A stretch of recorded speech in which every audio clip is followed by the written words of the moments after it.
حدیث پاک ہے کہ قیامت کے دن کچھ لوگ اہل اعمال ہوں گے۔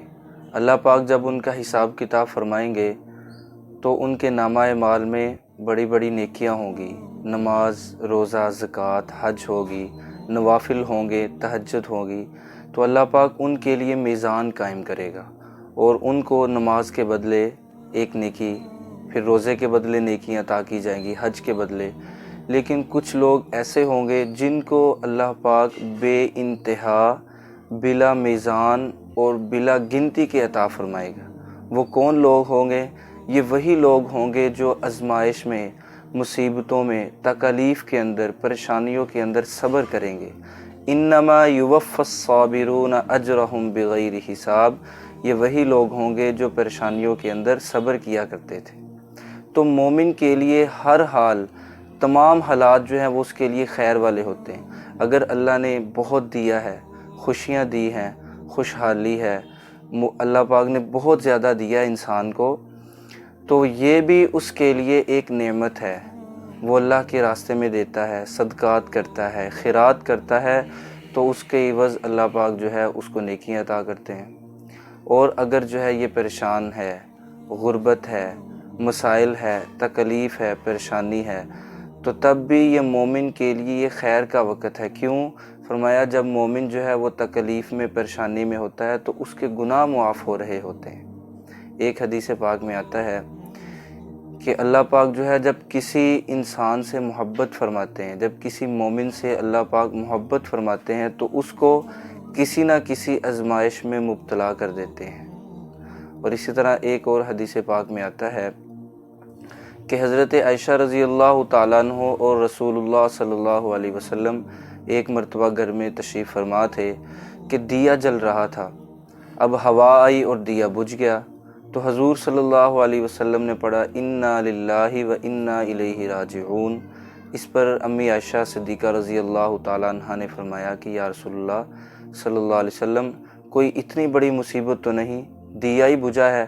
تو آپ نے فرمایا کہ یہ کم تکلیف ہے کہ تم روشنی سے بے روشنی میں آ گئی، یعنی روشنی سے اندھیرے میں آ گئی۔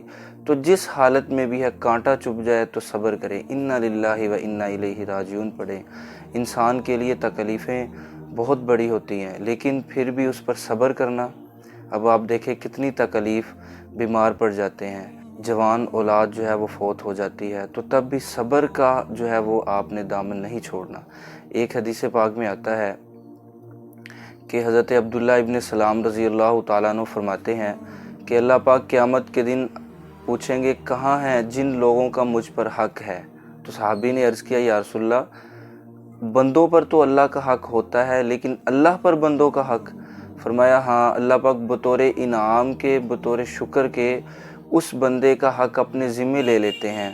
تو فرمایا جائے گا یہ کون لوگ ہیں؟ تو فرمائے گا الذین یحملون العرش یحملون فی السراء والضراء، وہ لوگ جو خوشی کے اندر اور پھر پریشانیوں کے اندر، مصیبت کے اندر اللہ کو یاد کیا کرتے تھے۔ کوئی ایسا جملہ نہیں کہتے تھے گلے شکوے کے، پریشانی کے، بلکہ صبر کیا کرتے تھے۔ ایک حدیث پاک حدیث قدسی ہے، اللہ پاک خود فرماتے ہیں کہ جب میں کسی بندے کو مصیبت میں، پریشانی میں مبتلا کرتا ہوں، تو جب میں اس کو مصیبت میں مبتلا کرتا ہوں تو وہ صبر کرے اور کسی سے شکایت نہ کرے۔ دو شرطیں، صبر کرے اور کسی سے شکایت نہ کرے۔ تو اللہ پاک فرماتے ہیں میں اس کے گوشت کو اچھے گوشت میں اور اس کے خون کو صاف خون میں بدل دیتا ہوں اور اس کے تمام گناہوں کو معاف کر دیتا ہوں۔ اور اسی طرح ایک اور حدیث پاک میں آتا ہے کہ جب کوئی بندہ مومن تکلیف کی وجہ سے، پریشانی کی وجہ سے کراہتا ہے، تو اللہ پاک فرشتوں کو فرماتے ہیں اس کے نامہ اعمال میں سبحان اللہ کے بقدر اجر لکھ دیا جائے۔ جب وہ اور چیختا ہے اور کراہتا ہے تو اللہ پاک فرماتے ہیں اس کے نامہ اعمال میں لا الہ الا اللہ کے برابر جو ہے وہ اجر لکھ دیا جائے۔